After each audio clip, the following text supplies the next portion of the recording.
आज गुरु शिक्षा करौली के माध्यम से व्यंजनों पर चर्चा करते हैं और इनको विस्तृत रूप से जानते हैं कि व्यंजन क्या होते हैं, व्यंजन की हिंदी वर्णमाला में क्या वैल्यू है। हिंदी की शुरुआत हमने वर्णों से की। सबसे छोटी ध्वनि होती है, क्योंकि ध्वनि मुंह से निकलती है, निकलने के बाद उसे लिखित रूप दे देते हैं तो वर्ण का रूप धारण कर लेते हैं।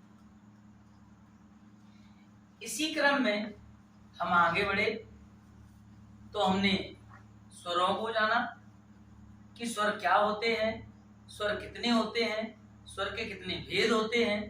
फिर हम नेक्स्ट स्टेप पर और आगे बढ़ते हैं तो व्यंजनों के बारे में चर्चा करते हैं। व्यंजनों की संख्या आप पहले से ही जानते हैं कि 33 होती हैं। बार बार ये चीज कई बार रिपीट हो रही है कि व्यंजनों की संख्या 33 है। तो 33 कैसे है, व्यंजन क्या होते हैं, स्वर व्यंजनों में क्या अंतर होता है, आज इस चीज को विस्तृत रूप से इस क्लास में पढ़ेंगे। और इस क्लास को लेने से पहले आपका भी ये दायित्व बनता है कि आप तक सुगम ज्ञान पहुंचा रहे हैं, तो इस वीडियो को बेहतरीन तरीके से सब्सक्राइब करें और लाइक करें। अगर ये कुछ समस्या हो तो कमेंट के माध्यम से कमेंट करें। अब नेक्स्ट चर्चा करेंगे अपन व्यंजन की कि व्यंजनों की संख्या क्या होती है। पहले हम छोटा सा विचार विमर्श स्वर व्यंजनों पे कर लेते हैं कि इनमें क्या भेद है और इन दोनों में डिफरेंस क्यों किया है। डिफरेंस का मूल कारण है कि अपन की जो स्वर तंत्री है उन पर किस तरीके से प्राणवायु का प्रसारण होता है। अगर सीधी तरीके से प्रसारण हो रहा है, सीधी तरीके से सुगम तरीके से निकल रही है, कहीं किसी की सहायता की आवश्यकता नहीं है, तो उसका हमने एक नाम रख दिया स्वर। उन वर्णों को हम किसी अन्य की सहायता से बोलते हैं और इन अन्य की सहायता की जरूरत पड़ती है, उनकी सहायता के बिना नहीं बोले जा सकते, उनका नाम रख दिया हमने व्यंजन। ये बात क्लियर हुई कि स्वर क्यों है, व्यंजन क्यों है। क्योंकि स्वरों को स्वतंत्र रूप से बोला जाता है, इसलिए उसका नाम रख दिया हमने स्वर। जिनको स्वतंत्र रूप से नहीं बोला जा सकता, अन्य की सहायता की आवश्यकता पड़ती है, उनका नाम रख दिया हमने व्यंजन। तो स्वरों की संख्या हो गई 11, व्यंजनों की संख्या हो गई 33 और 2 अयोगवा है, वो न स्वर में समाहित है न व्यंजन में समाहित है, इसलिए अयोगवा उनका अलग नाम रख दिया। अब चर्चा करेंगे हम कि व्यंजन जो ध्वनि या स्वरों की सहायता से बोली जाती हैं उन्हें हम व्यंजन कहते हैं। व्यंजनों को 5 वर्गों में डिवाइड किया है, तो फिर इनको 3 भागों में विभाजन किया है कि स्पर्श व्यंजन, अंतस्थ व्यंजन और ऊष्म व्यंजन। इनका भी एक कारण है कि स्पर्श व्यंजन जो सुगम बोले जाते हैं और का से लेकर के मां तक टोटल वर्ण 25 हैं। क वर्ग, च वर्ग, ट वर्ग, त वर्ग, प वर्ग। तो का वर्ग बोलेगा सीधा कंठ से, च वर्ग बोलेगा सीधा तालु से, ट वर्ग बोलेगा मूर्धा से, और त वर्ग बोलेगा दंत से, प वर्ग बोलेगा ओष्ठ से। इस तरीके से हिंदी अपना वैज्ञानिक रूप ले लेती है कि 5 तरीके से सब सिस्टम जमा हुआ है कि ये वर्ग यहां से बोलेगा, ये वर्ग यहां से बोलेगा, ये वर्ग यहां से बोलेगा, ये वर्ग यहां से बोलेगा, और 5 के अलग अलग जगह निर्धारित है, तो उनको हम स्पर्श व्यंजन कहते हैं। और वो जहां जहां जग से टच करते हैं, इसलिए उनका नाम रख दिया स्पर्श व्यंजन। उनकी संख्या 25, प्रत्येक 5 वर्ग हैं, प्रत्येक वर्ग में 5 वर्ण हैं, इसलिए टोटल वर्णों की संख्या हो गई 25। अंतस्तः जब प्राणवायु अंदर से आए, अधिक क्षमता लगाए, अधिक प्राणवायु की आवश्यकता हो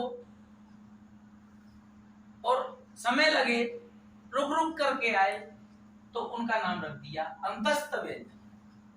य र ल व, य र ल व का नाम रख दिया अंतस्थ व्यंजन।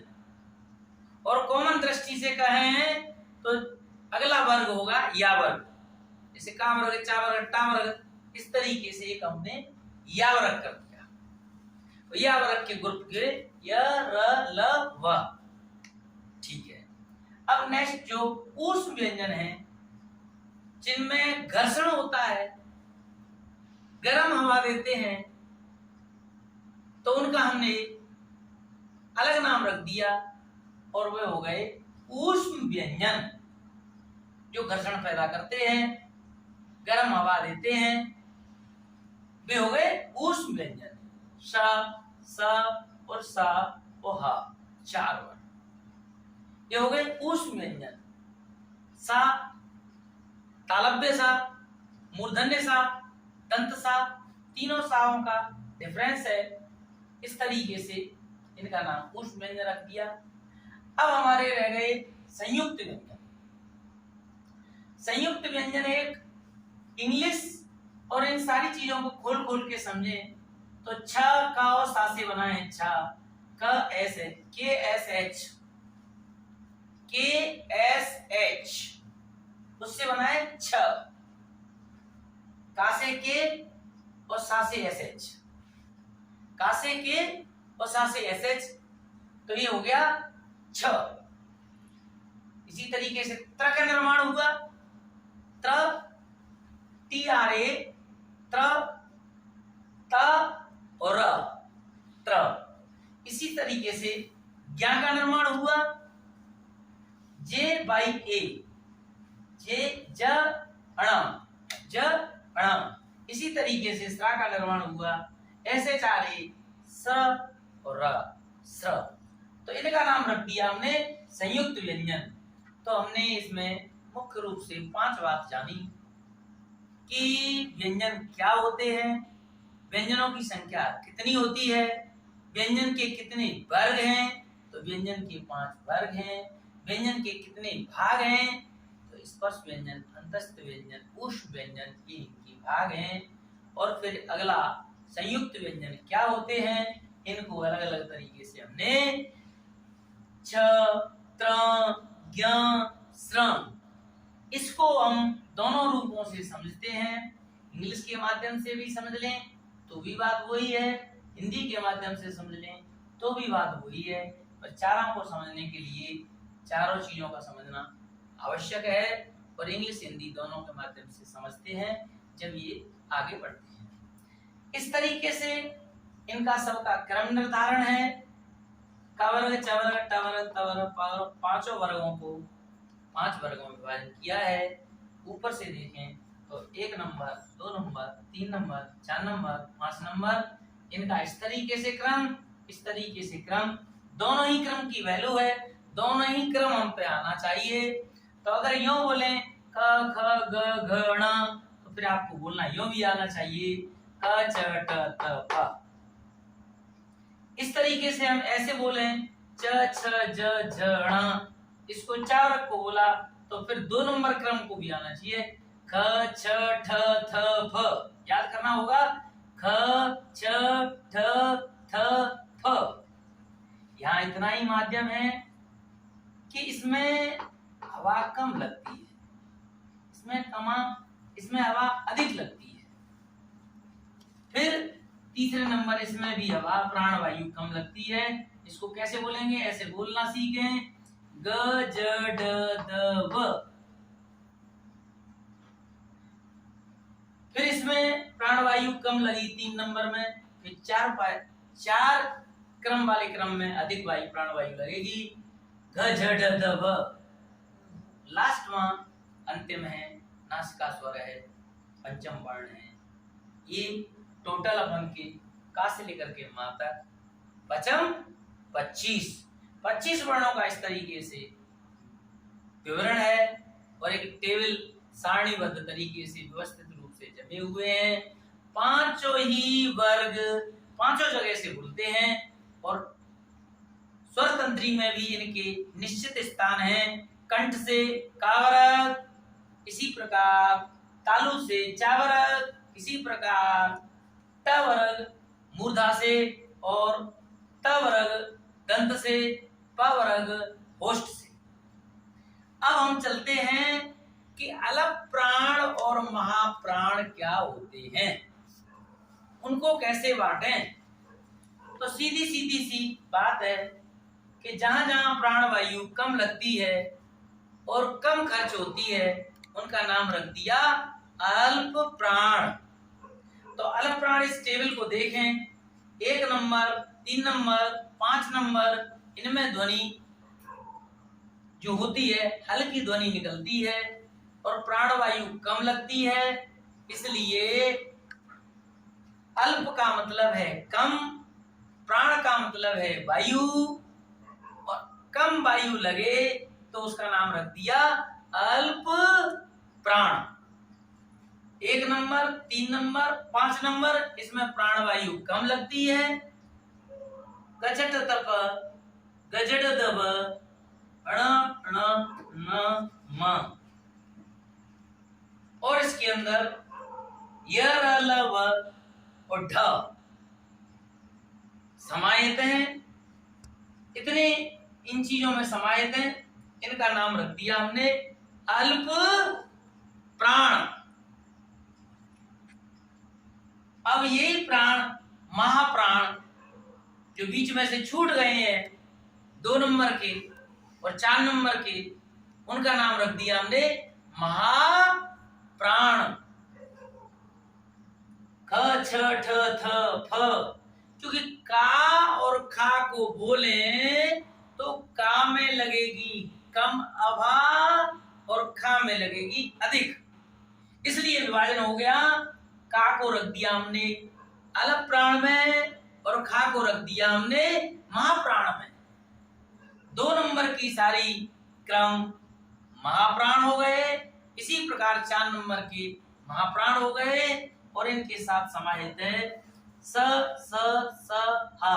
सा को तीनों साओं को समझने के लिए बहुत ही बेहतरीन मार्ग है कि जो तालु सा बनता है वो ये तालव्य सा है, और जो बीच में से बोलता है मूर्धन्य सा है, और सुगम बोलता है वो दंत सा है।